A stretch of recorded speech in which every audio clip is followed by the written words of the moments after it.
They thought that by kicking a quiet girl in the school hallway, they would prove their strength. But just seconds later, they realized the fatal mistake they had made, because that girl was Chuck Norris's daughter. And when her father walked into the school, the bullies learned for the first time what true regret feels like. Subscribe to the channel and write in the comments what city you're watching this video from. The bell had not yet rung when the first signs of life began to stir inside Crestwood High. The wide hallways lined with rows of blue metal lockers were already filling with the sounds of hurried footsteps, shuffling papers, the metallic clang of locker doors opening and shutting, and voices rising in a mixture of laughter, gossip, and the weary complaints of students trying to survive another day of school. The smell of fresh floor polish still clung to the tiles, though it was quickly overwhelmed by the faint sense of cologne, coffee, and cafeteria food drifting from the far end of the building. The walls were decorated with framed photographs of past sports teams, their champions immortalized in frozen poses of victory. Trophies gleamed in glass cases, reminders of Crestwood's proud history and its constant competition with other wealthy schools in the district. On the surface, it was a school that promised excellence, but beneath that shine, there were shadows that few adults wanted to see. It was into this scene that a girl entered quietly, clutching the strap of her backpack close to her chest as though it were a shield. Her name was Norris. Though most of the students and teachers had never heard of her before that morning, her name carried a history that no one in the building knew. She was the daughter of Chuck Norris, though she never introduced herself that way, and she had been raised not in the spotlight of fame, but in the quiet discipline of a family that valued hard work, respect, and inner strength. At 16, Danilee had already lived in enough places to know what it felt like to be the new student, to walk into a building where all the seats seemed to be taken, all the friendships already formed, and all the rules unspoken yet enforced with iron certainty. Her appearance was not striking in a way that demanded attention. She wore her long brown hair tied back in a neat ponytail. Her clothes were plain, jeans and a simple sweater, neither expensive enough to mark her as part of the wealthy crowd, nor shabby enough to make her a target for pity. Her posture was straight, her shoulders squared, yet her gaze was steady and calm, not searching for approval. She looked like a girl who wanted to blend in, but there was something in her eyes, an alertness, a self-possession that made her different from the typical nervous transfer student. The first bell echoed across the hallways, signaling the start of the day. Students surged through the corridors like a river breaking its banks. Voices rose louder. A group of boys shoved each other playfully near the lockers, their laughter sharp and cutting. A trio of girls leaned against the wall, their heads bent together as they whispered and giggled, eyes darting around to see who was watching. Everywhere, small dramas unfolded unnoticed by the adults who were already retreating to their classrooms. Danilee walked through this chaos with measured steps, her backpack held close. She had learned long ago that in new places, the less noise you made, the better. To speak too soon, to laugh at the wrong joke, to reveal too much, that was to invite attention. And in schools like Crestwood, attention could turn into danger. She kept her head level, not low enough to look timid, not high enough to appear arrogant. She moved as though she had practiced this balance 1,000 times, and in truth she had. As she reached her first classroom, the teacher, a woman in her 40s with kind but distracted eyes, introduced her briefly. "Class, this is Danilee Norris. She's new to Crestwood, so let's make her feel welcome." The words were spoken automatically, as though she had repeated them countless times before. Heads turned toward the newcomer. Some students gave polite nods. Others barely looked up from their phones. A boy near the back snickered under his breath. Danilee gave a small smile. Nothing forced, just a polite acknowledgement. She walked to an empty desk near the middle of the room and sat down.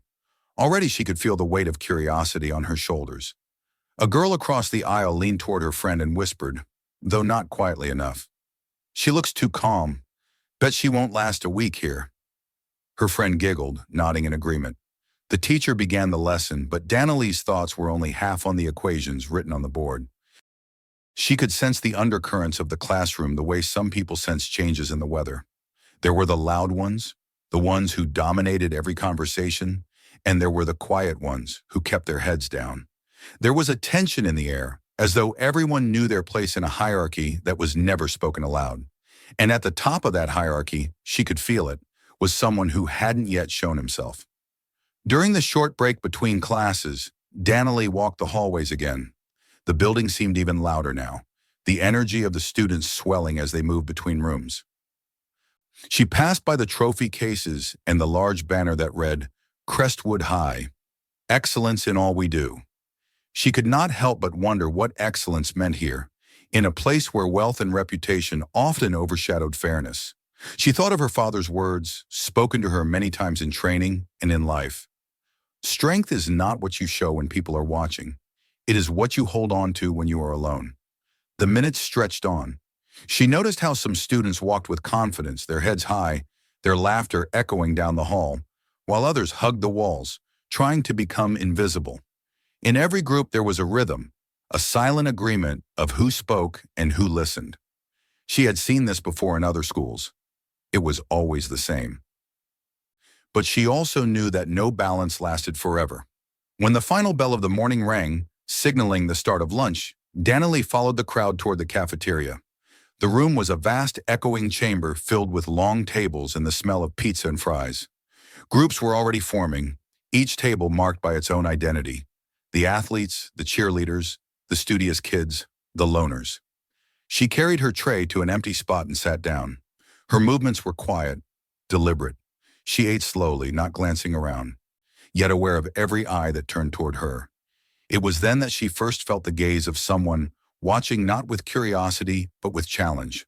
Across the room, at a table surrounded by a loud group of friends, a tall boy leaned back in his chair, his arm draped casually around the shoulders of another student.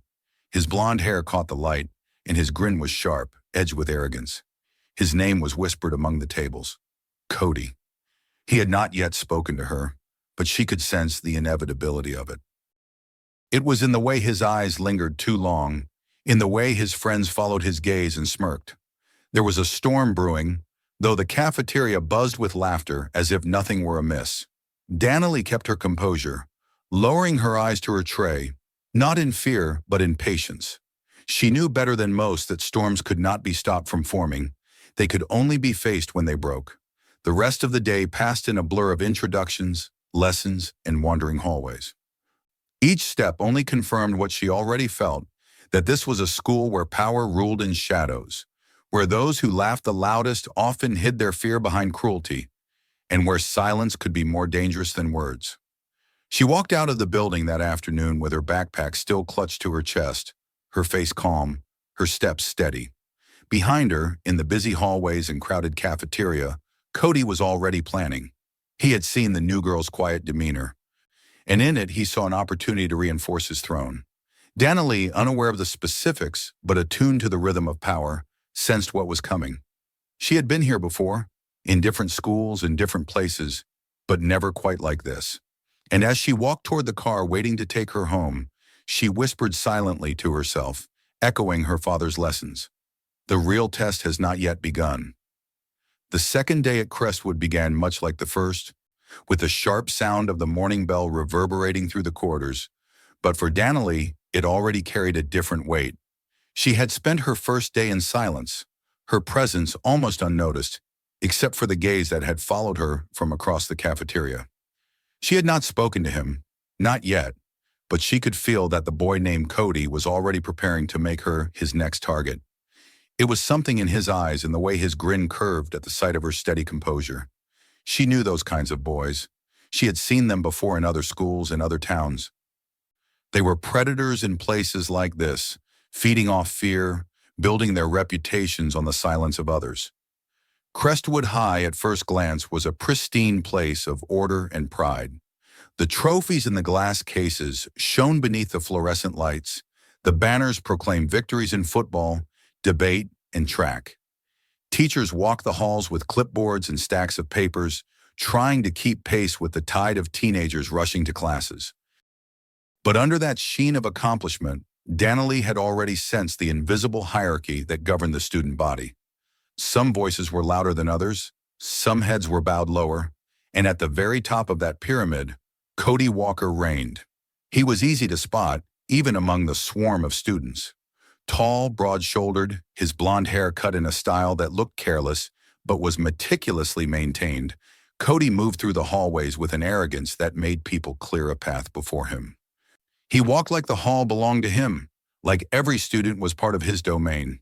His laughter rang out above the rest, sharp and grating, always followed by the chuckles of his entourage. "Move it!" Cody barked at a freshman who was fumbling with his locker.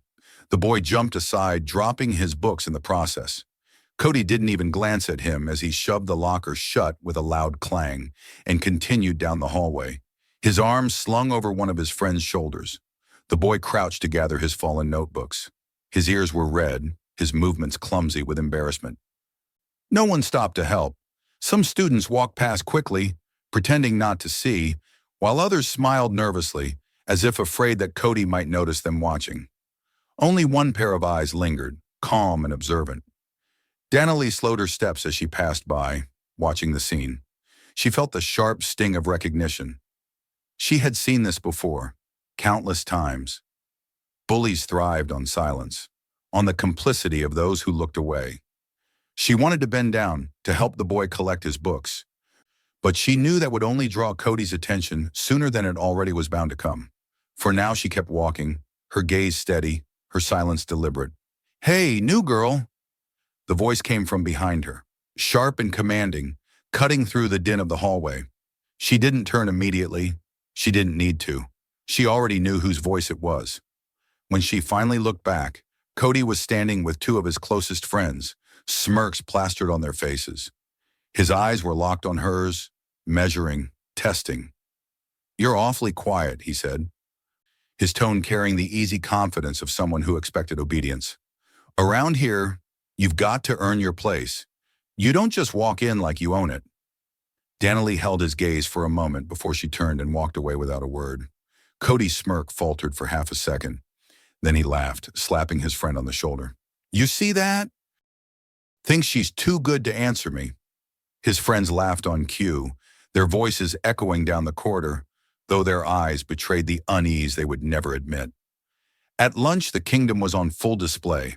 The cafeteria was Cody's throne room.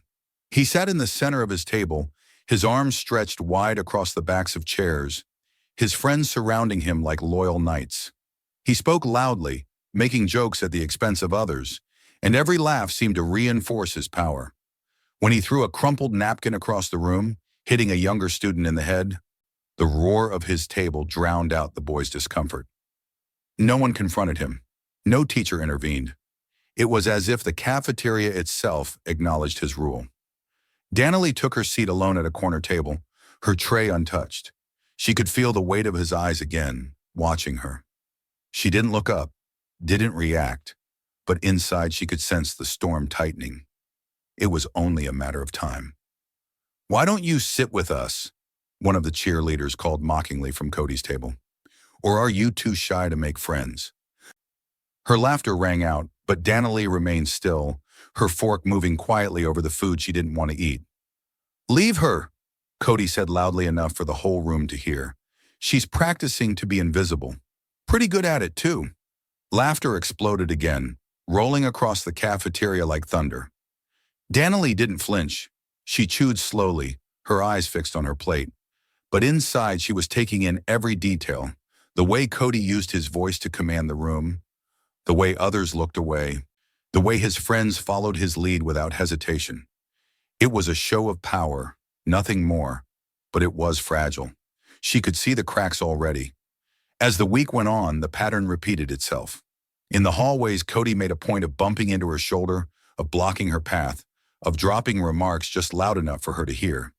His friends laughed, nudging each other, expecting her to break, to cry, to lash out. But she never did.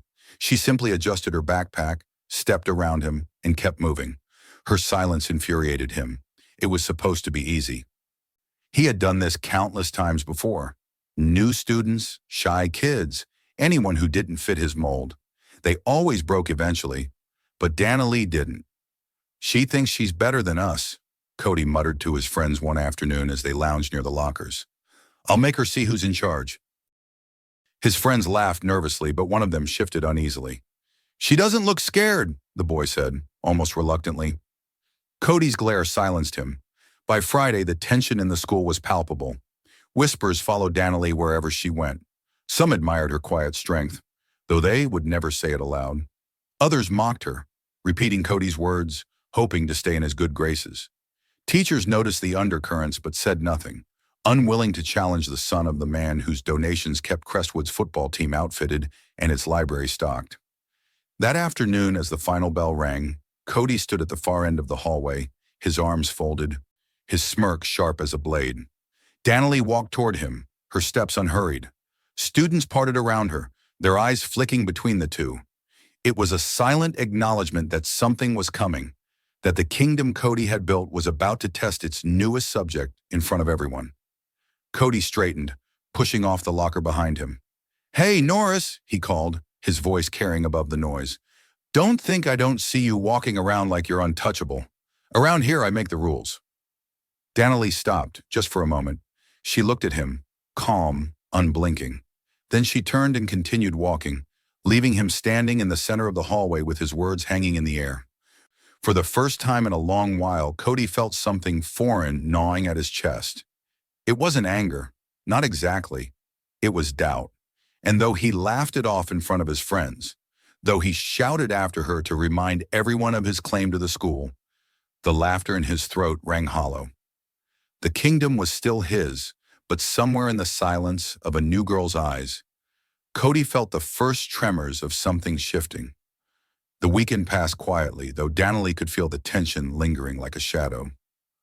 Crestwood High had already revealed its hidden order to her, the way students moved around Cody's orbit, and how teachers, even when they noticed, chose not to intervene.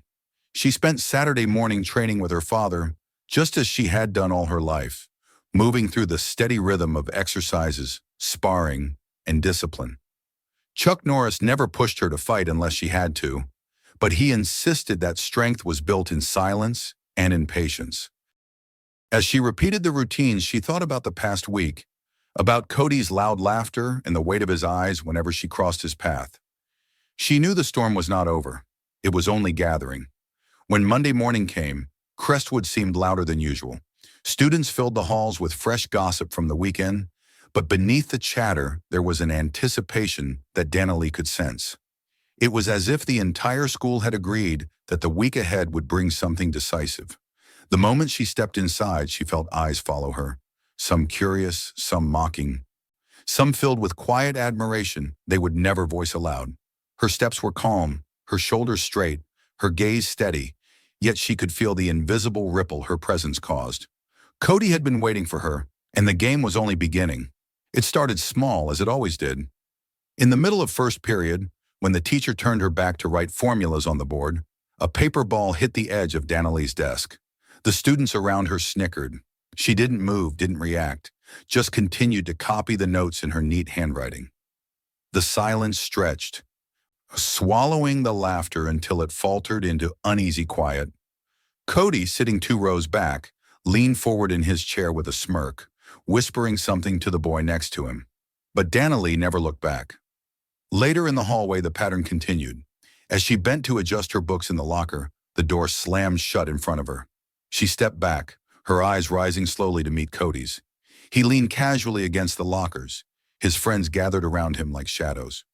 "You dropped something," he said, his voice light but mocking, as one of his friends kicked her notebook across the floor. The group laughed, the sound loud enough to draw attention from nearby students. Some laughed along nervously, others looked away, pretending to be busy. Danilee bent down, picked up her notebook, brushed the dust from its cover, and held it against her chest. Her face remained calm, her eyes clear. She didn't speak, and she didn't hurry. She walked away as though nothing had happened, leaving Cody's laughter echoing behind her. It went on like that for days, small humiliations meant to break her silence. A shove in the cafeteria line that sent her tray spilling. A whispered insult dropped just loud enough for her to hear. A sudden block in the hallway, forcing her to step around him while his friends jeered. Each time Danilee's response was the same. She stood straight, met his eyes without flinching, and moved on. No tears, no outburst, no collapse. By Wednesday, the school was divided. Some students admired her resilience, whispering quietly to each other when Cody wasn't near. "She doesn't even blink," one girl said. "He can't get to her." Others mocked her just as loudly as Cody did, eager to align themselves with the power they feared. "She's too scared to fight back," a boy sneered. "She'll crack eventually." In the cafeteria, where Cody ruled most visibly, the tension reached new heights. Danilee sat at her usual corner table, alone with her tray. Cody strutted across the room, his laughter already commanding the attention of half the students. He dropped into his chair, looked across the room, and smirked. "Watch this," he muttered to his friends. He picked up an empty milk carton and, with a flick of his wrist, sent it arcing across the cafeteria. It landed on Danilee's tray with a wet smack, splashing milk across the table. Laughter exploded from his table and soon rippled across the room. Phones appeared, recording, capturing the spectacle. Danilee calmly set down her fork, picked up the carton, and walked to the nearest trash bin. She threw it away, wiped the edge of her tray with a napkin, and returned to her seat. Her movements were unhurried, her face unreadable. The cafeteria fell silent for a moment, as though confused by her refusal to give them the reaction they expected. Cody's grin stiffened. "She's acting like she doesn't care," one of his friends said, uncertain. "She cares," Cody snapped, though his own voice carried a thin edge now. "They always care." But Danilee didn't. At least, she didn't show it. Inside, she could feel the tension building, the eyes on her back, the whispers following her through every hallway. She knew what was happening. Cody wasn't just trying to embarrass her. He was trying to prove to everyone that silence was weakness, that resistance was useless. If she cracked, if she broke down in tears or anger, he would win. But if she held, if she continued her quiet defiance, it was Cody's image that would begin to crack. The whispers around school grew louder. "She's different," someone murmured in class. "She's not scared of him."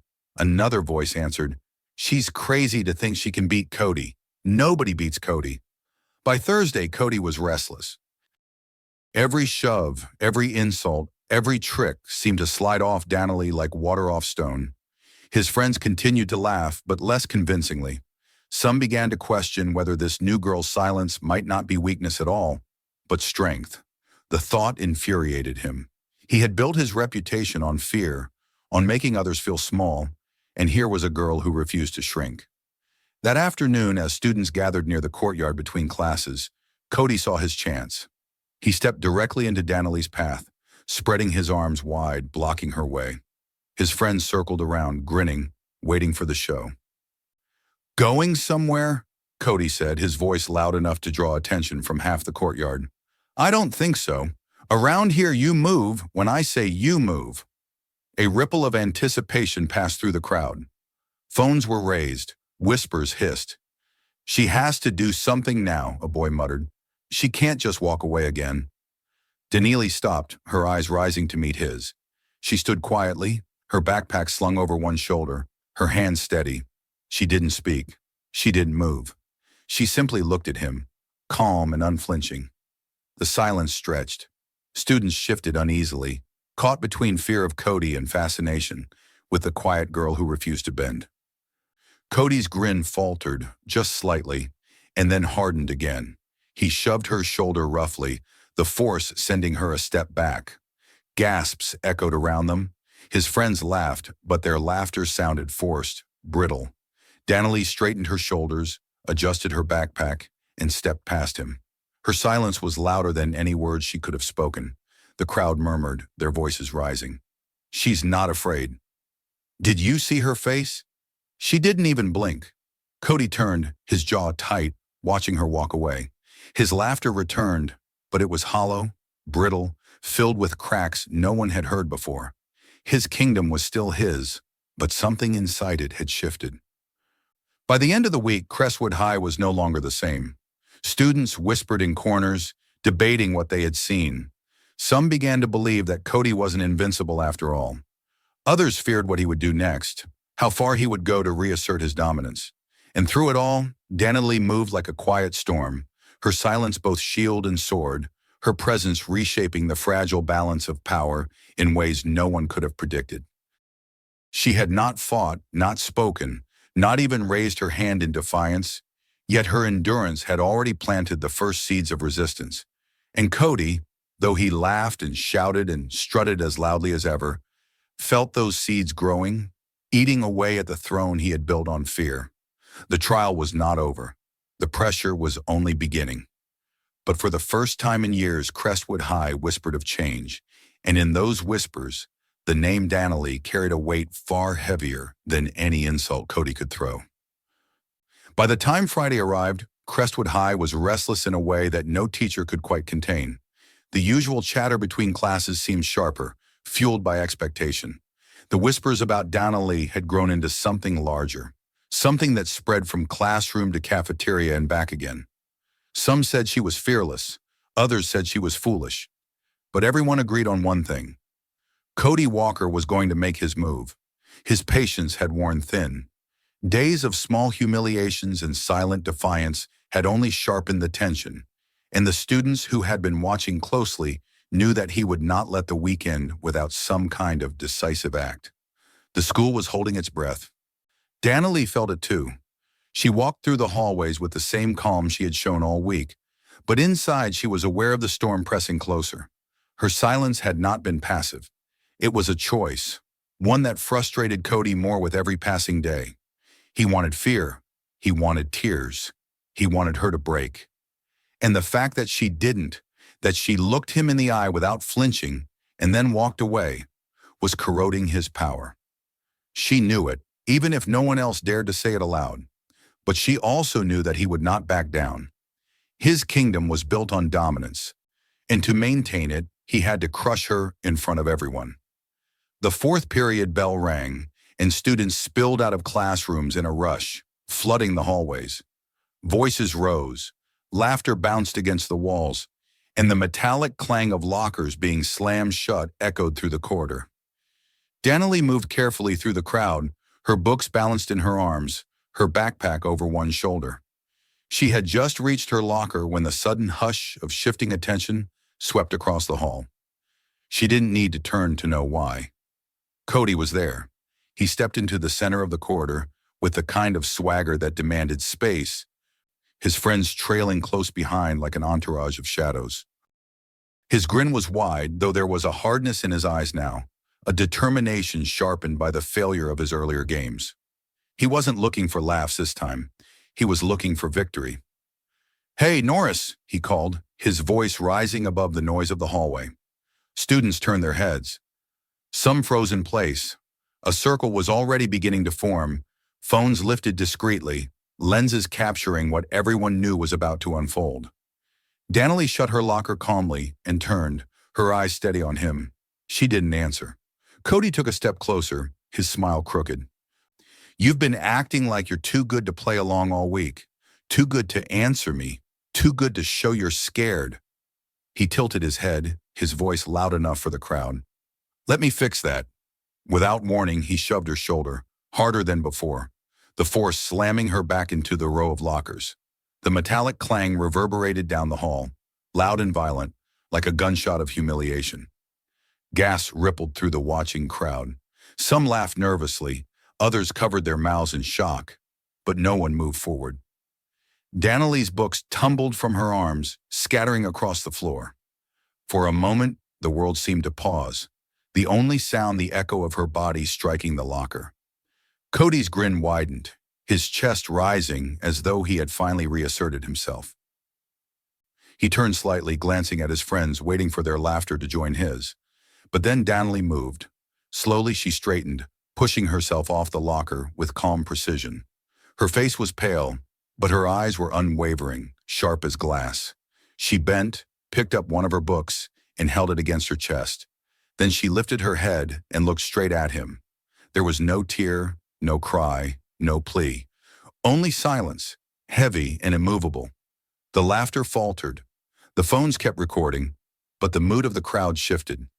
That silence, the same silence that had haunted Cody all week, had returned, more powerful than before. It wasn't weakness. It wasn't submission. It was defiance in its purest form, and everyone felt it. For a moment, Cody froze. He had expected victory. He had expected her to break, to shout, to cry, to run. Instead, she was standing taller than before, her gaze piercing through him in a way that words never could. A flicker of uncertainty crossed his face, though he quickly tried to cover it with another laugh. "What's the matter?" He sneered, but his voice carried a thinness now, as though he were speaking to himself as much as to her. Danielle didn't answer. She simply bent again, picked up the rest of her books and held them close. Then with deliberate calm, she stepped past him. The crowd parted to let her through, their eyes following her in silence.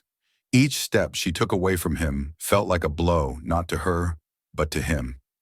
Cody clenched his fists, heat rising in his face. His friends shifted uncomfortably, unsure whether to laugh or remain silent. The crowd, usually quick to cheer for his displays, seemed caught in something heavier now, something that no one dared to break. For the first time, Cody's throne felt unstable beneath his feet, and then just as the tension reached its peak, the sound of heavy doors opening at the far end of the hall echoed through the corridor. Heads turned. A figure stepped inside, his presence immediately changing the air, as though the very walls recognized him. He didn't stride with arrogance or shout for attention. He walked with calm, steady steps, his posture upright, his gaze scanning the scene with quiet precision. Chuck Norris had arrived. The students nearest the doors froze, then instinctively stepped aside. The ripple spread down the hall as the man advanced, his boots striking the tile with measured rhythm. His eyes, sharp and steady, took in the circle of students. The phones raised high, the nervous faces turned toward him, and then they fell on Cody, standing stiff and pale in the center of the corridor, and on Danielle, clutching her books, her shoulders still straight from the blow she had just endured. The silence deepened, heavier than before. Cody swallowed, his smirk faltering as recognition dawned on him. He had expected to finish the week by proving his strength to everyone. Instead, he now found himself standing in the shadow of a man whose very presence made the idea of strength itself feel small. Chuck's eyes lingered on his daughter first, scanning her face, the way she held her ground despite the obvious pain of the impact. Pride flickered across his expression, subtle but unmistakable. Then he turned his gaze back to Cody, and in that single look was a warning louder than any shout, sharper than any blow. The crowd held its breath. Phones kept recording, lenses zooming in, but no one dared to speak. The confrontation that had been building all week had reached its breaking point, and now it was no longer just between Cody and Danielle. It was between arrogance and discipline, cruelty and honor, noise and silence. For Cody, it was the moment he had feared without realizing it. For Danielle, it was the moment she had prepared for all her life. And for Crestwood High, it was the moment when the kingdom of fear would finally be tested by a power it could not laugh away. The hallway, once filled with laughter and jeers, stood as still as a battlefield before the first strike. And in that silence, with Chuck Norris standing firm at one end and Cody Walker trembling at the other, the balance of Crestwood began to shift forever. The silence in the hallway after Chuck Norris stepped through the doors was unlike anything Crestwood High had ever known. It was not the quiet of fear that usually followed Cody's cruelty, nor the awkward hush when a teacher appeared in the middle of some mischief. This silence was heavier, older, commanding. Students shifted uneasily, their phones still raised but their arms stiff, as though afraid to move under the weight of it. The laughter that had followed Cody's shove had evaporated completely. Now all eyes were fixed on the man whose calm presence had stopped time. Danielle stood, her books pressed to her chest, her breathing steady though her body still ached from the blow against the locker. She met her father's gaze only briefly, and in that look there was no fear, no shame, only acknowledgement. She had endured. She had not broken. Chuck gave the smallest nod, almost imperceptible, but it was enough. A message passed silently between them, one born of years of training, of lessons spoken in quiet mornings, and reinforced with every sparring session. She had faced the trial alone. Now it was time for the consequence. Cody shifted, forcing a smirk onto his face, though his jaw tightened under the strain. His friends glanced at one another, their usual easy confidence shaken. The boy who had been the center of the school's hierarchy suddenly looked smaller under the steady gaze of the man now walking down the corridor. Chuck did not rush, did not swagger. His steps were measured, deliberate, as though he had all the time in the world. "Who's this?" Cody said, his voice louder than necessary, bouncing awkwardly against the lockers. His smirk widened, but there was no humor in it. "What, you called your dad to rescue you, Norris?" His friends chuckled weakly, the sound brittle and forced. Chuck stopped a few feet away, his eyes still on Cody. He didn't raise his voice, didn't adopt the bluster of confrontation. He spoke simply, his words even and calm, yet each syllable cut through the tense air. "I didn't come here for you. I came for my daughter." Danilee lowered her eyes for a moment, feeling the warmth of those words. Cody let out a short, sharp laugh, though his voice trembled at the edges. "Your daughter? You mean the one who's been playing mute all week? She thinks she's tough, but she's not. Not here. This is my school." Chuck tilted his head slightly, his gaze steady. The silence stretched again, making Cody shift his weight from one foot to the other. Then Chuck spoke, his tone still calm, but now carrying an unmistakable edge. "A school isn't yours to own. Respect isn't built by fear. It's built by character. Something you haven't learned." The students around them leaned closer, holding their breath. They had never heard anyone speak to Cody this way. Teachers never dared, and students never dreamed of it. Yet here was a man, unmoved by Cody's status, unshaken by his arrogance, standing in the hallway as if he were the only one in the building who saw clearly. Cody's smirk faltered, then snapped back into place. He barked a laugh and glanced around at the crowd, trying to gather their support. "You hear that? Some old guy thinks he's going to give me a lesson. This isn't a dojo, it's high school. And here I'm the one who decides the rules." Chuck took a single step closer. He wasn't taller than Cody by much, and his frame, though lean, carried none of the bulk Cody was used to flaunting.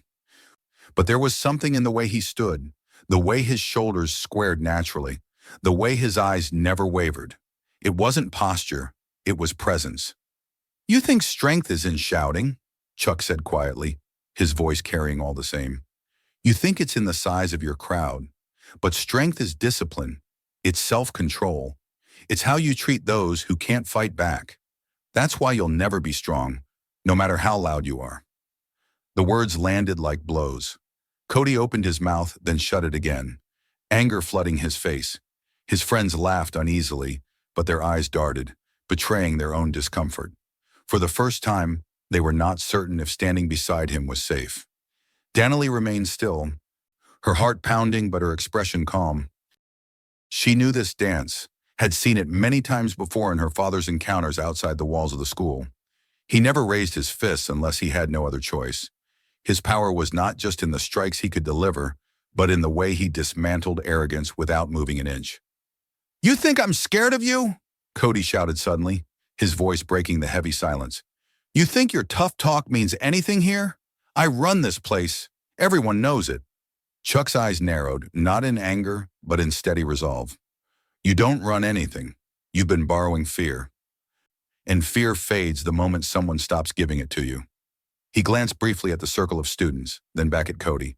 "Look around. Listen carefully. That silence you hear isn't your power. It's the sound of it slipping away." The crowd shifted. Some of the students lowered their phones, their eyes wide. Others exchanged glances, the realization dawning that Cody wasn't in control of the moment anymore. His laughter, usually enough to ignite the crowd into mocking cheer, now rang hollow in the heavy air. Cody stepped forward, his fists clenching. For a moment it looked as though he might lash out, but something in Chuck's steady stance rooted him to the spot. It was not fear of being hit. It was the deeper, more suffocating fear of being seen through, stripped of the mask he wore so carefully. "You're nothing here," Cody spat, though his voice cracked. "Nothing but an old man trying to scare me." Chuck's expression didn't change. He took another small step closer, his voice low and firm. "If I wanted to scare you, I wouldn't need to say a word." The words, spoken so evenly, so simply, carried more weight than any threat. The crowd erupted in whispers. Cody's face flushed red. He looked around desperately, searching for support from his friends. from the students who usually cheered him on. But their eyes were shifting, their loyalty wavering. The fear he had always relied upon was no longer working. Donnelly exhaled slowly, her grip on her books loosening just slightly. She had known her father would not need to fight. He never needed to. His strength was not in proving himself, but in revealing the weakness of those who confuse cruelty with power. And as she watched Cody squirm under the gaze of the man who had trained her all her life, she understood the lesson more clearly than ever. The hallway seemed to close in around them. The students' whispers grew into a low hum of voices, rising like a tide. For years, Cody's rule had gone unquestioned, but now the cracks were spreading too quickly to hide. His friends looked at him with uncertainty, and the rest of the school looked at him with something closer to contempt than admiration. Finally, Cody broke the silence with a desperate bark of laughter. "This isn't over," he said, his voice strained. "You'll see." He turned sharply, shoving through the crowd, his friends scrambling after him. But the sound of his retreat was louder than any victory cry he had ever made. The students watched him go, their whispers growing into something bolder, freer. Chuck turned then, his eyes softening as they met Donnelly's.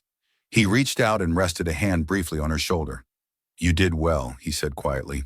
She nodded, her lips pressed together, pride and relief mingling in her chest. The crowd began to disperse slowly, though the air was still thick with the weight of what had just happened. Phones buzzed with notifications, the video already spreading across the school's private networks. Within minutes, the story would ripple outward. A wave too large to contain? Cody had tried to prove his strength, but all he had shown was weakness. And in his place stood a girl who had not spoken a single word of defiance, and a father who had shown everyone the difference between noise and power. As the last of the students moved toward their classrooms, Donnelly walked beside her father. The day was not finished, and the battle was not yet won, but something fundamental had shifted. The kingdom Cody had ruled was crumbling.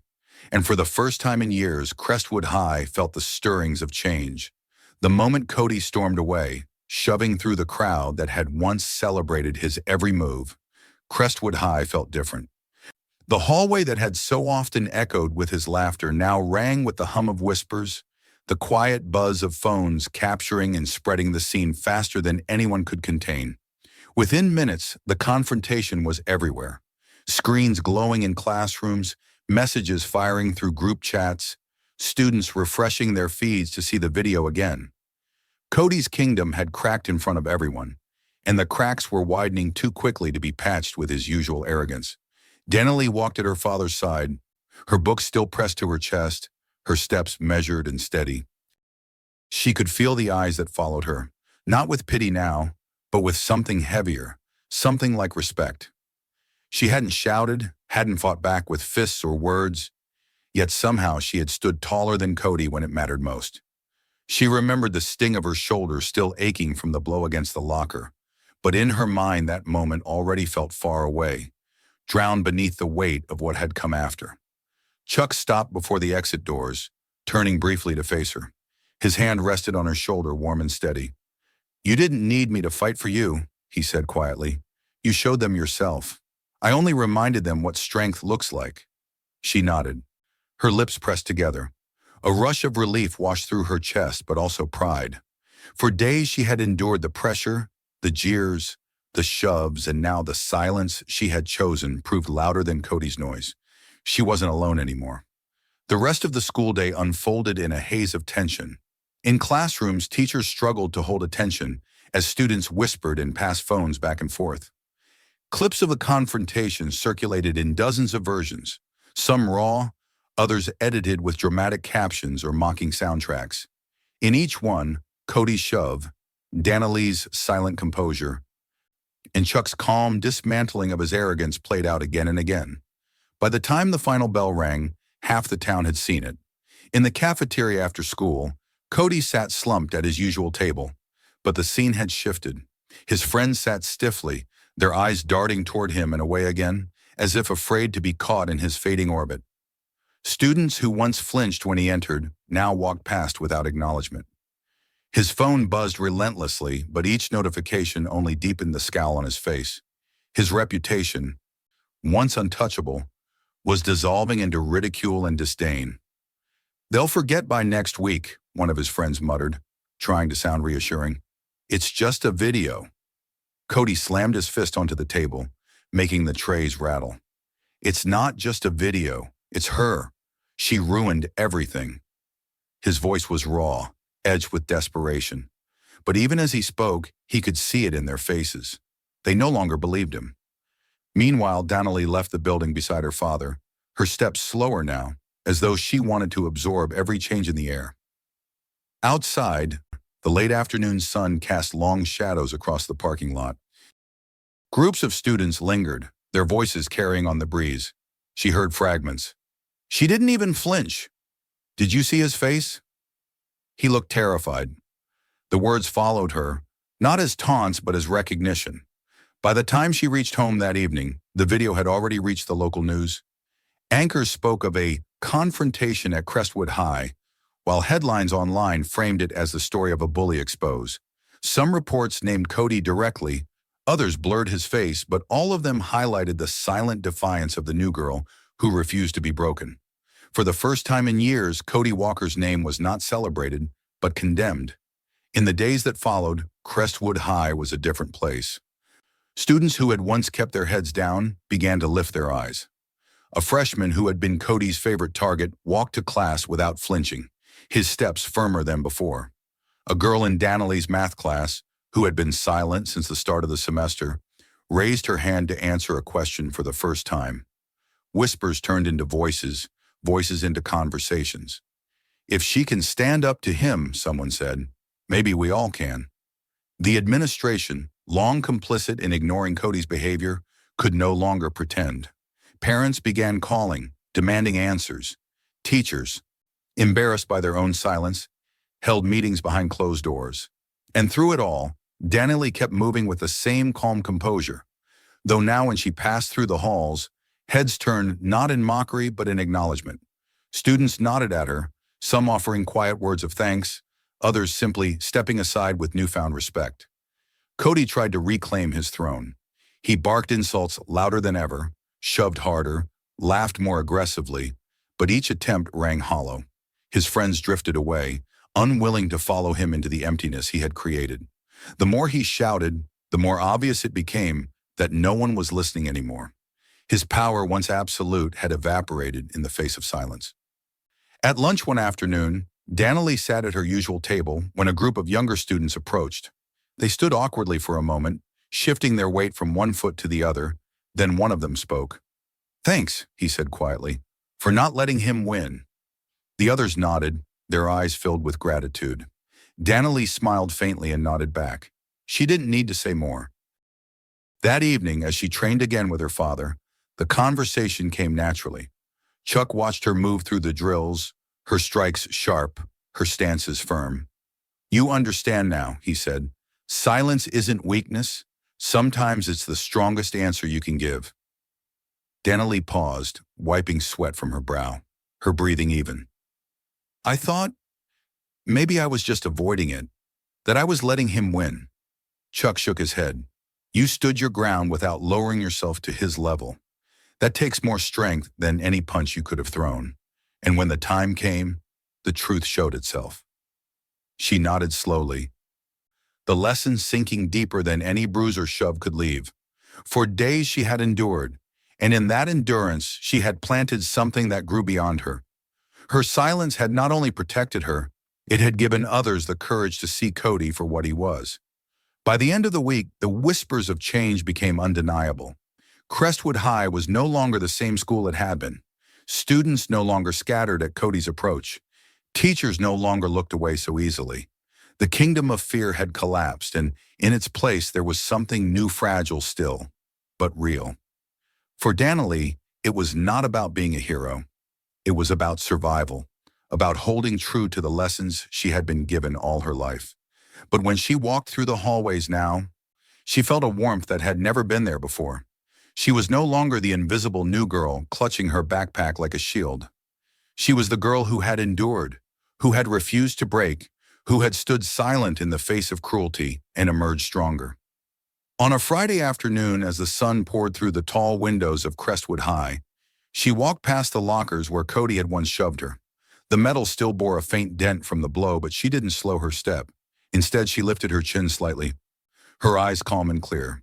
Behind her, voices rose, laughter, chatter, the ordinary chaos of high school life. But beneath it all was something new, a current of respect, of change, of strength. Her father's words echoed in her mind, steady as her heartbeat. Strength is not what you show when people are watching. It is what you hold on to when you're alone. Danilee had held on to it, and now everyone could see. The balance had shifted. The silence had spoken. And in the hallways of Crestwood High, real strength had finally revealed itself. This story is only the beginning. If you want to see how far the truth can go, make sure you hit that subscribe button so you never miss what comes next. Watch our other stories right now. Each one is more unbelievable than the last. And don't keep this to yourself. Share this video with your friends so they can see what really happened inside Crestwood High.